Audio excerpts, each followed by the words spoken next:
یہ بد نصیب دن اس وقت جو ہم دیکھ رہے ہیں، سچی بات یہ ہے کہ 14 صدیوں میں امت مسلمہ پر اتنے بد نصیب دن کبھی نہیں آئے۔ حضرت امام مالک نے کہا تھا کہ دو ہی باتیں، یا گستاخ رسول زندہ رہے گا یا عاشق رسول زندہ رہے گا۔ دھرتی کے اوپر یہ نہیں ہو سکتا کہ دونوں ایک ساتھ زندہ رہیں۔ ہماری زندگی بے ترتیب کیوں نہیں ہو جاتی؟ ہمارے شب و روز غیر مرتب کیوں نہیں ہو جاتے؟ ہماری زندگی کے تیور جو ہے وہ بدل کیوں نہیں جاتے؟ یہ دن بد نصیب دن ہم نے اپنی آنکھوں سے دیکھے ہیں، لیکن بد نصیب دن ہمارے حکمرانوں کی کرتوتوں کی وجہ سے آئے۔ یہ بات ذہن میں رکھیں۔ ہم نے اسلام اور مسلمانوں کے اوپر انتہائی کمزور ایام بھی دیکھے۔ بالخصوص جب سلطنت عثمانیہ ٹوٹ رہی، جب مسٹر ہیمپر اور لارنس آف عربیہ کے جاسوس عرب ممالک میں جو ہے وہ امت مسلمہ کو توڑنے کی اور سلطنت عثمانیہ کے ٹکڑے ٹکڑے کرنے کی سازش کر رہے تھے، تو یہ انتہائی کمزور ترین دن تھے۔ ادھر ہمارے حکمران عیاشیوں میں لگے ہوئے، انہی دنوں کا مرثیہ پڑا ہے۔ دیکھ مسجد میں شکست رشتہ تسبیح شیخ اور بت کدے میں برہمن کی پختہ زناری بھی دیکھ، کافروں کی مسلم آئین کا بھی نظارہ کر اور مسلموں کی مسلم آزاری بھی دیکھ، چاک کر دی ترک نادانے خلافت کی کباب، سادگی مسلم کی دیکھ اوروں کی عیاری بھی دیکھ۔ بہت چیزیں ہم نے برداشت کی، بہت کچھ ہم نے برداشت کی۔ ہمارے ساتھ ان 2-4 اشروں میں تھوڑا کچھ تو نہیں ہوا، لیکن سب کچھ ہم کسی نہ کسی طرح برداشت کر سکتے ہیں، لیکن حضور کی توہین برداشت نہیں کر سکتے۔ اگر اس کو برداشت کر دیں تو میرے پلے رہتا ہی کچھ۔ جہاں میں ان حکمرانوں کو بے غیرت کہتا ہوں، وہاں میں خراج پیش کروں گا سلطان صلاح الدین ایوبی۔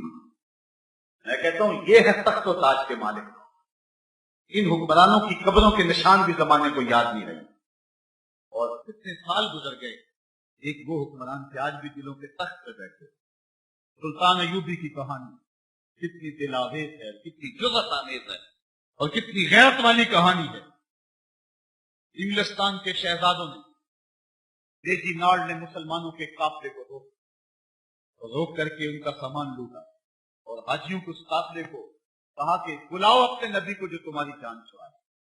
دریدہ دہنی جب سلطان ایوبی تک خبر پہنچی تو میں نے کتب میں پڑھا کہ اس کی آنکھوں سے شرارے نکلتے تھے، وہ غصے سے دانت پیستا تھا، اس کی رگیں پھول گئیں، اور اس نے 3 مرتبہ قسم کھائی کہ اتنی دیر تک چین کی نیند نہیں سوؤں گا جب تک اس ظالم کو اپنے ہاتھوں سے قتل نہیں کر دے۔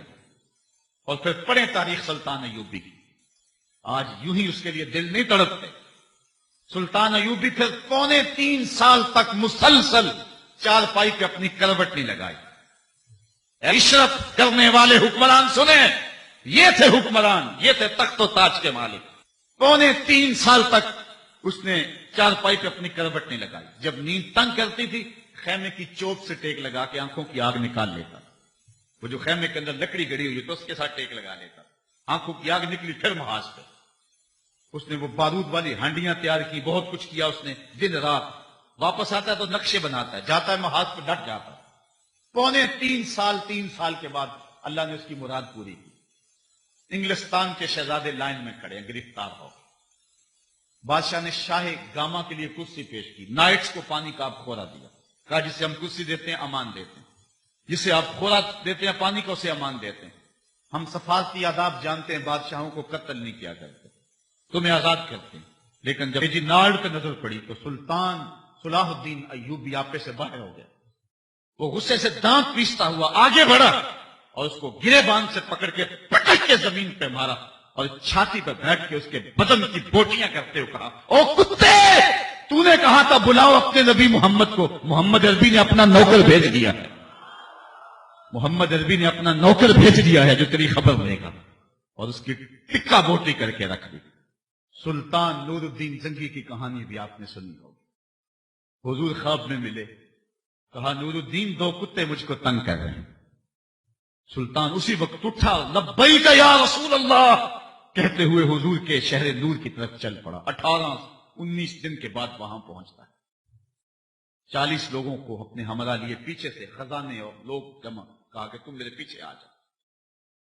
مدینے میں کوئی غیر معمولی واقعہ ہو گیا، پھر سارے مدینے کو بلایا اور ان کو کھانا کھلایا، لیکن جو 2 شخص دکھائے گئے تھے وہ نظر نہیں آئے۔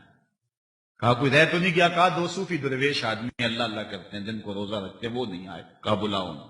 بلایا گیا تو بادشاہ نے پہچان لیا یہ تو وہی۔ کہا ادھر کیا لینے آئے ہو؟ کہا اللہ اللہ کرتے ہیں۔ کہا چلو۔ ان کے حجرے میں چلا گیا، دیکھا تو قالین بچھا ہوا ہے، کوئی آثار نہیں ہے۔ قالین اٹھایا، نیچے پٹا پڑا ہوا، اٹھایا تو نیچے سے سرنگ تھی۔ وہ حضور کے جسد اطہر کو نکالنے کی سازش کر رہے، سارا دن مٹی نکالتے، رات کو بقیع کے قبرستان میں پھینکا۔ اور روایات میں آتا حضرت عمر رضی اللہ تعالیٰ عنہ کے پاؤں کا انگوٹھا باہر آ گیا کہ حضور نور الدین کو ملے، اور انہیں ایک جھٹکا لگا اور یہ ڈر کے بھاگ آئے۔ تو سلطان نور الدین زنگی نے حضور کے روضہ کے چاروں طرف سیسا پگھلا کے جہاں تک پانی ہے وہاں تک ڈلوا دیا، اور پھر ان کو قتل کروایا اور ان کے ٹکڑے کروائے۔ اور پھر اس کے بعد جو آگے لفظ ہیں وہ جذباتی کر لینے والے ہیں۔ سلطان پھر مدینے کی گلیوں میں روتا پھرتا تھا، اور روتا روتا کہتا تھا حضور یہ میری نوکری، کروڑوں انسان بچتے ہیں، آپ کا شکریہ کہ یہ نوکری آپ نے مجھے عطا کی۔ اللہ کے رسول صلی اللہ علیہ وسلم نے ارشاد فرمایا انا سید ولد آدم یوم القیامہ ولا فخر، میں تمام اولاد آدم کا سردار ہوں، قیامت کے دن تمام اولاد آدم کی سرداری میرے پاس ہوگی، ولا فخر، اور میں اس کے اوپر فخر نہیں کرتا، وبیدی لواء الحمد ولا فخر، اور حمد کا جھنڈا قیامت کے دن میرے ہاتھ میں ہوگا، ولا فخر، اور میں اس پہ فخر نہیں کرتا، وما من نبی یومئذ آدم ومن سواہ الا تحت لوائی وانا اول من تنشق عنہ الارض ولا فخر، اور فرمایا حضرت آدم علیہ السلام سے لے کر کے حضرت عیسیٰ تک جتنے بھی نبی ہیں سارے کے سارے میرے جھنڈے کے سائے تلے ہوں گے، اور سب سے پہلے زمین میرے لیے کشادہ ہوگی اور میں قبر انور سے باہر آؤں گا، اور اس پر میں فخر نہیں کرتا۔ ملا علی قاری نے کہیں بڑی خوبصورت بات لکھی، فرماتے ہیں نبی جھنڈے کے سائے تلے ہوں بات فخر والی ہے، کرتے کیوں نہیں؟ شہنشاہ حسینہ ماہ خوباں جس کے چراغ حسن سے پورا مصر روشن ہوا، وہ جھنڈے کے سائے تلے کھڑا ہو۔ حضرت یوسف علیہ السلام بات فخر والی ہے کہ نہیں ہے؟ کہا ولا فخر، میں فخر نہیں کرتا۔ پاؤں کی ٹھوکر سے مردے کو زندگی دینے والے حضرت عیسیٰ جھنڈے کے سائے تلے کھڑے ہوں، بات فخر والی ہے کہ نہیں ہے؟ سرے طور خدا سے ہم کلام ہونے والا اللہ کا کلیم جھنڈے کے سائے تلے کھڑا ہو، مسجود الملائک انسانیت کا نقطہ آغاز ابو البشر حضرت آدم جھنڈے کے سائے تلے کھڑے ہوں، بات فخر والی ہے کہ نہیں ہے؟ نمرود کی آتش میں بھی ہنس ہنس کے باتیں کرنے والا اللہ کا جلیل القدر نبی اور پیغمبر حضرت ابراہیم خلیل اللہ جھنڈے کے سائے تلے کھڑے ہوں، بات فخر والی ہے کہ نہیں ہے؟ لیکن فرمایا ولا فخر، میں فخر نہیں کرتا۔ ملا علی قاری کہتے ہیں بات تو فخر والی ہے، کرتے کیوں نہیں؟ تو پھر بڑا خوبصورت جواب دیا، کہا کلام کا نتیجہ یہ ہے کہ میں فخر نہیں کرتا، یہ میں فخر کیوں کروں کہ میرے جھنڈے کے سائے تلے، یہ تو انہیں فخر کرنا چاہیے کہ میرے جھنڈے کا سایہ مل گیا ہے۔ یہ نبیوں کے لیے فخر ہے کہ میرے جھنڈے کا سایہ انہیں نصیب ہو گیا۔ فخر کا دل میں دریچہ باز کرنا چاہیے، جن کا تو آقا ہے ان کو ناز کرنا چاہیے۔ اللہ اکبر۔ آج دنیا چاند پہ جا کے فخر کرتی ہے، اور میرا نبی چاند کو قدموں میں بلا کر بھی فخر نہیں کرتا، اس لیے کہ یہ حضور کے لیے فخر کی بات نہیں ہے، یہ تو چاند کے لیے فخر کی بات ہے کہ حضور نے قدموں میں بلا لیا ہے۔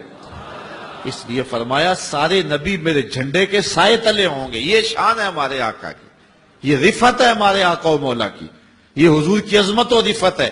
اسی لیے اعلی حضرت فرماتے ہیں سب سے اعلیٰ و اولا ہمارا نبی، سب سے بالا و والا ہمارا نبی، خلق سے اولیاء، اولیاء سے رسل اور رسولوں سے اعلیٰ ہمارا نبی۔